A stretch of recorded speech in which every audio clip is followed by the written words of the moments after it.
Ping pong. হ্যাঁ ওরে বাপ রে, এ আবার কি বলে? মানে বুঝিতে পারিলে না? অং বং পিং পং অর্থাৎ আইসো আমার নিকট বিদেশি জাদু শরবত আছে। ইহাতে তৃষ্ণা নিবারিত হয়, শক্তি বৃদ্ধি হয়, ঘুম ভালো হয়, সম্পর্কের উন্নতি হয়, জামা কাপড় ফর্সা হয়, তু শব্দ না করে সকাল সকাল কষ্ট পরিষ্কার হয়, মূল্য মাত্র 1 মোহর। বোঝো ওইটুকু অং বঙ্গের মধ্যে এত কিছু? ঠিক আছে, তা দাও দেখি। আপাতত টেস্টটা তো মিটু, বাকিগুলো পরে বোঝা যাবে। আহা, বড় ভালো খেতে তো। ঠং ঠং অর্থাৎ শক্তি বৃদ্ধি হলো। হ্যাঁ হ্যাঁ হ্যাঁ, মনে হচ্ছে গায়ে যেন দুগুণ বল পাচ্ছি। কি হয়েছে ভাই? এ কে? এ ভিন দেশ থেকে জাদু শরবত নিয়ে এসেছে গো। জাদু শরবত ভিনদেশ? একেবারে, হ্যাঁ একেবারে বহু ভুজা শরবত। খেলে তেষ্টা যাবে, গায়ে জোর হবে, ঘুম হবে, সম্পর্ক ভালো হবে, জামা কাপড় ফর্সা হবে, সকালে হ্রাস করে পেটও পরিষ্কার হবে। সে কি? দাও গো ভাই, আমাকেও দাও। গুড় জল, সঙ্গে একটু ভাজা মশলা, আমচুর আর বিট নুন, শুদ্ধ দেশি জিনিস। জানলে কেউ ছুঁয়েও দেখতো না। কিন্তু একটু বিদেশি গন্ধ দিতেই একেবারে হট্ট মেলা। আরে তোমরাও এসেছো দেখছি। সং সং শঙ্কা লং লং লঙ্কা মানে অর্থাৎ এই শরবত খেলে আর শঙ্কা নাই, বুদ্ধি লঙ্কার মতন ঝাল হয়ে যাবে। তারপর ডং ডং ডঙ্কা টং টং টঙ্কা ফাইন ফাইন অর্থাৎ টাকা আসবে আমার কাছে।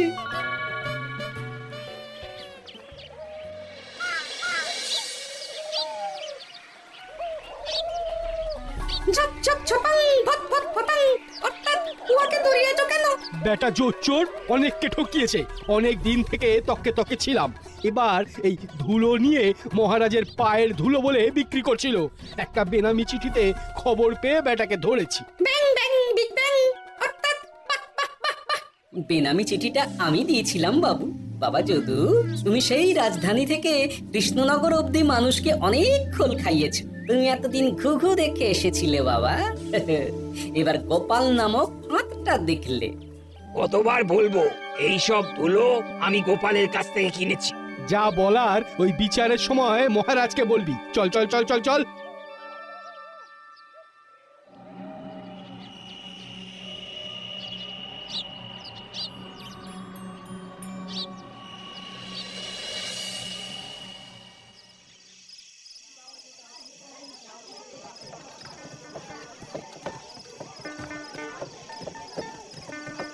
আরে আমরা যেন মহারাজের কাছে ফেল না। কিছু একটা করতেই হবে। আমার মাথাটা গরম হয়ে যাচ্ছে। গোপালের মতন রাজসভার ময়লাকে যতক্ষণ না ফেলা যাচ্ছে ততক্ষণ আমার মাথা জ্বলন্ত কয়লা হয়েই জ্বলবে। পণ্ডিত মশাইয়ের মাথায় একটা বুদ্ধি আছে মন্ত্রী মশাই। আপনি যদি সেই অনুযায়ী কুচির কাজ করেন তাহলে বেটা গোপালের কপালে দুর্গতির সীমা থাকবে না। এই কি বুদ্ধি, কি বুদ্ধি? আপনি বরং এই ব্যাপারে পণ্ডিত মশাইয়ের সাথে একবার আলোচনা করে নিন। আমি চলি, কেমন? আমি চলি। হ্যাঁ হ্যাঁ, এসো এসো এসো এসো।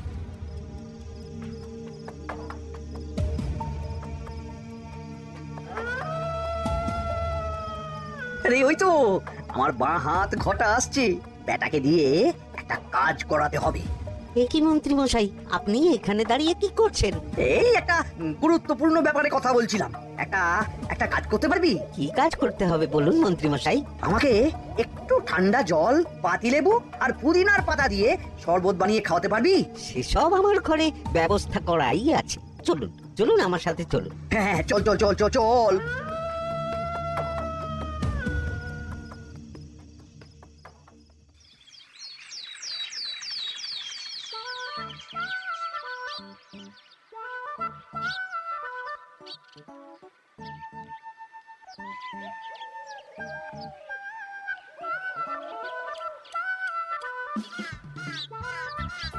কি ব্যাপার পণ্ডিত, এত গুম মেরে আছো কেন? সকাল সকাল গিন্নি খুব বকেছেন মনে হচ্ছে। গিন্নির বাক্য সুধায় কান ভরে গেছে।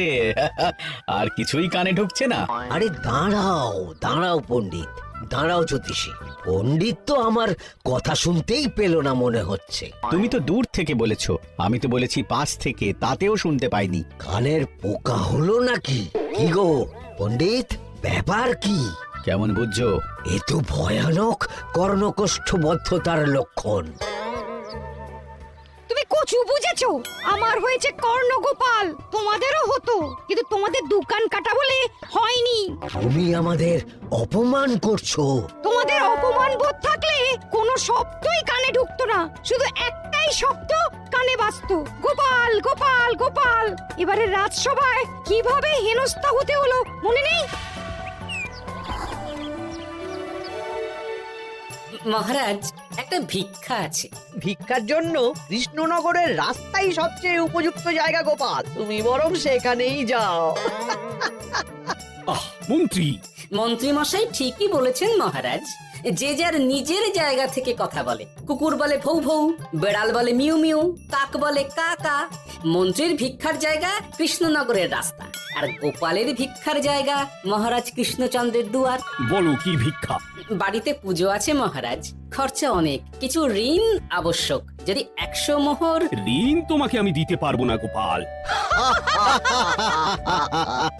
পুজো উপলক্ষে তোমাকে আমি 100 মোহর দিলাম। মহারাজ, আমিও ঠিক এই কথাটাই বলতে যাচ্ছিলাম। আমরাও তাহলে বাড়িতে পুজো করব। পুজোর জন্য আমাদের অনেক খরচ, তাই যদি। অবশ্যই অবশ্যই, কত ঋণের প্রয়োজন খাজাঞ্চির কাছ থেকে নিয়ে নিও, সুদটা আমি মাফ করে দিলাম। মহারাজ, গোপালকে দান আর আমাদের ঋণ? হ্যাঁ, কারণ তোমরা নিজেরা খাবে, কিন্তু গোপাল অন্যদের খাওয়াবে। গোপালের মতো মানুষের সঙ্গে থাকাই হলো রাজধর্ম। কিন্তু তাছাড়াও তোমরা হলে 80 যাই বেতন পাই দলের লোক।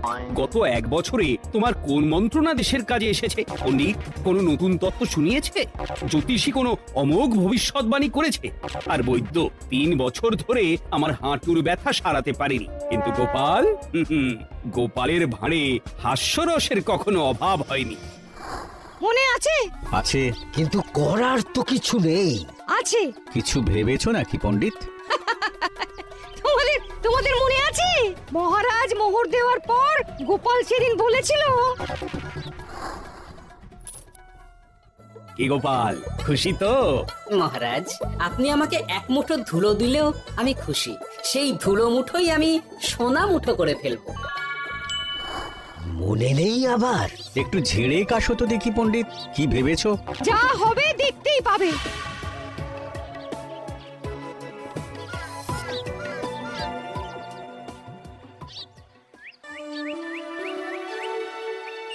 মহারাজের জয় হোক, মহারাজের জয় হোক। ওরে বাবা, এই যে সকাল সকাল চান করে ঠান্ডা লেগে গেল মনে হচ্ছে। মহারাজ, ওই কবি গান উপলক্ষে গত মাসটা আমি কৃষ্ণনগরের কোণে কোণে ঘুরে বেরিয়েছি। প্রজাদের মধ্যে একটা অসন্তোষ আমি লক্ষ্য করেছি মহারাজ। অসন্তোষ? আমি তো জানতাম আমার শাসনে প্রজারা সুখে আছে। সুখে তারা ভাসছে মহারাজ, কিন্তু একটাই অসুখ, তারা মহারাজের দর্শন পায় না। তারা মহারাজের পদধূলির জন্য আকুল হয়ে আছে, মহারাজের দর্শন পাওয়ার জন্য চাতকের মতো অপেক্ষা করছে। চিত্রকরকে দিয়ে চিত্র অঙ্কন করিয়ে বিলি করে দিলেই হলো।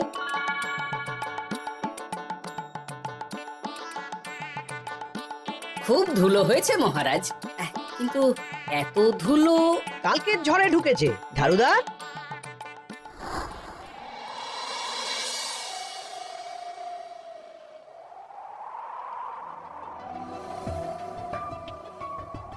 এই সুযোগ, রাজসভা ফাঁকা, এমন ঝড় যে পেয়াদারাও বাইরে নেই। কাজটা সেরে ফেল, বুঝলি? কিরে, কাজটা কর।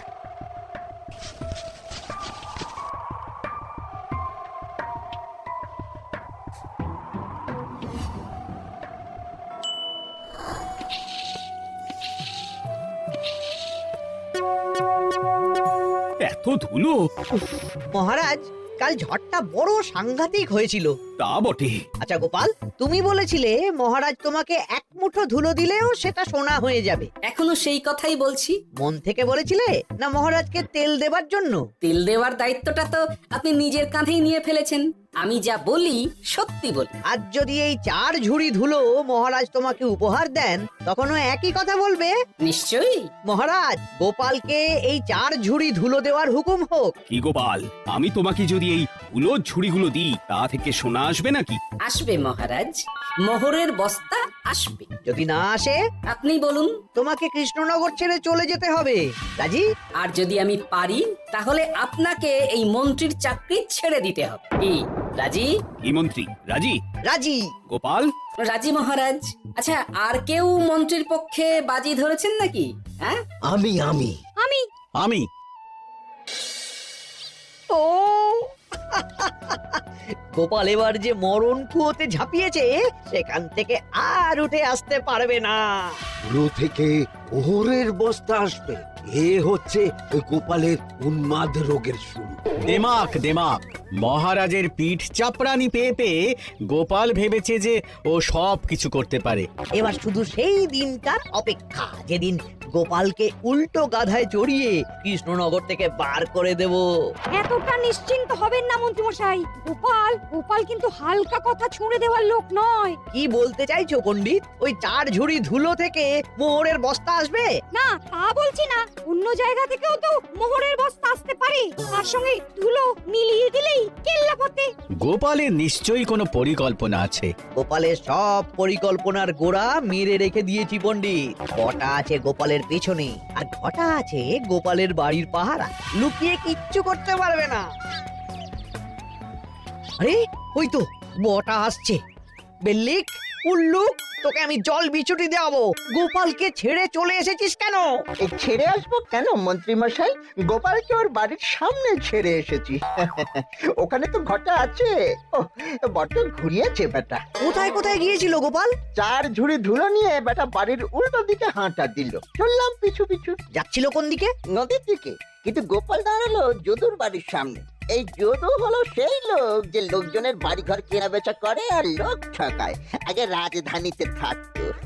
বেটা রাজধানী থেকে এই কৃষ্ণনগরে পালিয়ে এসেছে, এখানেও লোক ঠকাচ্ছে। কিন্তু বেটা এত চালাক যে কিছুতেই ধরা যাচ্ছে না। এইরকম লোককে ধরাচ্ছে হাতে রাখা ভালো নয় কি মন্ত্রীমশাই? সে তো জানি, কিন্তু ওর ওপর মহারাজের কড়া নজর আছে। এখন ওর সঙ্গে সম্পর্ক রাখা খুব ঝুঁকি। যাই হোক, তারপর? হ্যাঁ, তারপর যদু রে। গোপাল খুড়ো, আরে তুমি এখানে কি করছো? দেখতেই তো পাচ্ছিস ধুলো। তবে যে সে ধুলো নয়, মহারাজ কৃষ্ণচন্দ্রের পদধূলি। শুনিসনি বোধহয় এখন কৃষ্ণনগরে সবচেয়ে বেশি চাহিদা মহারাজের পদরেণু। আচ্ছা, মহারাজের পদরেণু নিয়ে যাচ্ছ কোথায়? এই ছোট ছোট পুলিন্দায় ভরে কৃষ্ণনগরের প্রত্যন্ত জায়গায় যেখানে প্রজারা মহারাজের সাক্ষাৎ পায় না, সেখানে বিক্রি করব। তোমার কি মাথা খারাপ? পায়ের ধুলো বিক্রি হবে? ওরে, গতবারে মাত্র 1 ঝুড়ি ধুলো 1000 মোহরে বিক্রি করেছিলাম, এবারে 4 ঝুড়ি। শোনো, তুমি আবার ঘুরে ঘুরে বিক্রি করবে কেন? তোমাকে আমি বরং 10 মোহর দিয়ে দিচ্ছি। তুমি আমাকে এগুলো দিয়ে দাও, আর বিক্রি করে যা হবে তোমাকে এই 40 ভাগ দিয়ে দেবো। ওই 10 মোহরে বদমাস যদুকে ধুলো বেচে গোপাল বাড়ির দিকে চললো। বাড়ির সামনে অবধি পেছনে পেছনে গিয়ে তারপরে এই আপনাদের কাছে আসছি। বলিস কি রে, ধুলো বেচে 10 মোহর? ও মন্ত্রীমশাই, গোপাল তো একেবারে নাড়ি ধরে টান মেরেছে। গেল রাজসভায় এমন সুখের চাকরিটি গেল। এবার আবার রাস্তার ধারে গিয়েই বসতে হবে।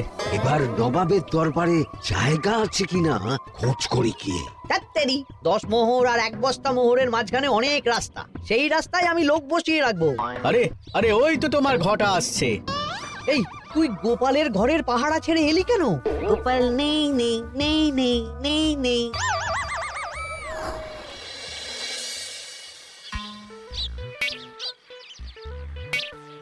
আরে, ভয় পেলি নাকি? না না না না না, ভয় পাবো কেন? শোন, তোকে পেয়ে আমার খুব ভালো হলো বুঝলি। তোকে আমার একটা কাজ করতে হবে। বলো বলো। আসলে বুঝলি আমার না গিন্নিকে নিয়ে তার বাপের বাড়ি যাওয়ার কথা ছিল, কিন্তু হঠাৎ বিশেষ কাজে আমাকে খামবাজে চলে যেতে হচ্ছে। এখন আমি গিয়ে গিন্নিকে বললে বুঝতেই পারছিস কুরুক্ষেত্র হয়ে যাবে একেবারে। তাই আমি কাউকে খুঁজছিলাম যে আমার বাইরে যাওয়ার খবরটা আমার গিন্নিকে গিয়ে দিয়ে দিয়ে। তুই পারবি বাবা ঘটা? ওরে বাবা, আরে আরে আরে, ভয় পাস না, তোকে গিয়ে মুখে কিছু বলতে হবে না। এই নে, এই নে, এই চিঠিটা আমার বউকে দিবি। কৃষ্ণনগর ছেড়ে চুপি চুপি চলে যাচ্ছি, চালাকিটা দেখেছেন? ওসব চালাকি আমি তুড়ি মেরে উড়িয়ে দেব। কি করবেন? চারিদিকে আমি অশ্বারোহী গুপ্তচর পাঠাচ্ছি, গোপালকে কোনো চালাকি করতে দেব না।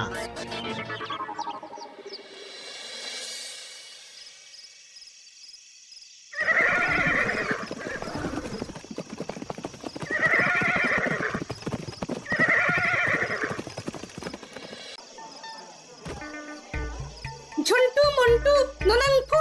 নাও ঠেলা। সাহেব বলে কি ফু দিয়ে দিতে হবে? কি বলছো সাহেব? বুঝতে পারছি না, কোথায় ফু দেব? ঝন্টু মন্টু ননাঙ্কু, অর্থাৎ লবণ আছে? আছে আছে সাহেব আছে। কত লাগবে? ভান্ডু ভরি আন্ডাকারি, অর্থাৎ যা আছে সব।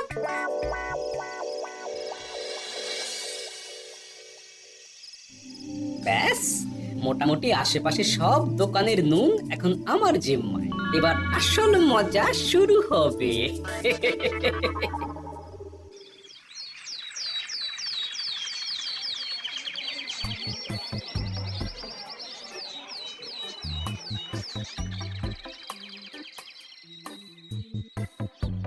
নুন আছে? না হুজুর, গোটা কৃষ্ণনগরেই নুন নেই। ওই দেখো, পুরো রাজসভাই বাজারে জড়ো হয়েছে। শান্তামনা, শান্টু মন্টু, এ আবার কি বলছে রে বাবা? শান্তামনা, শান্টু মন্টু, অর্থাৎ জনগণ শ্রবণ করুন। নান্টু কান্টু, নুন কি নেবেন? আন্টু আন্টু, আসুন আসুন। আমার এক সের নুন লাগবে। শান্টু, অবশ্যই 100 লবণ 10 মোহর। এক সের 10 মোহর? 10 মোহর লইবেন না লইবেন না? না, নেব না। উত্তম উত্তম, গান্ডা পিণ্ডে ঢিসুম ঢিসুম, অর্থাৎ তাহা হইলে নুনের বদলে গৃহিণীর প্রহার ভক্ষণ করুন। আমাকে এক সের নুন দিন। আমাকেও আমাকেও। নুন ছাড়া বাড়ি ফিরলে গিন্নি ঘর ছাড়া করবে আমাকে। শুনলাম কৃষ্ণনগর থেকে নুন উধাও। আছে মহারাজ, আছে। কৃষ্ণনগরের সব লবণ আমার নিকটে আছে। 110 মোহর। এত দাম? দামটা হবেই মহারাজ, লবণ ছাড়া রান্না কেমন হবে ভাবিয়া দেখুন।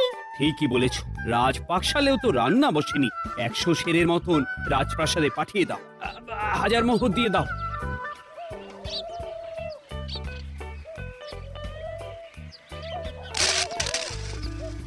ব্যাস, 1 বস্তা মোহর হয়ে গেছে। গোপাল? হ্যাঁ মহারাজ, গোপাল, যে 4 ঝুড়ি ধুলো থেকে 1 বস্তা মোহর রোজগার করেছে। ইয়া বাত! চলো রাজসভায়, পুরো গল্পটা শুনতে হবে। সকলেই এসো তাহলে রাজসভায়। কিন্তু মহারাজ, যারা বাজি হারলো তাদের তো চাকরি গেছে, তো তারা রাজসভায় যাবে কি করে? ঠিক ঠিক ঠিক বলেছ। আর যারা বাজি হারলো তারা বাদ, বাকিরা চল। এই সেরেছে, গোপাল তো আবার বাজি মেরে দিল। ও মহারাজ, আমাদের দেখুন। ও মহারাজ, আমাদের দেখুন।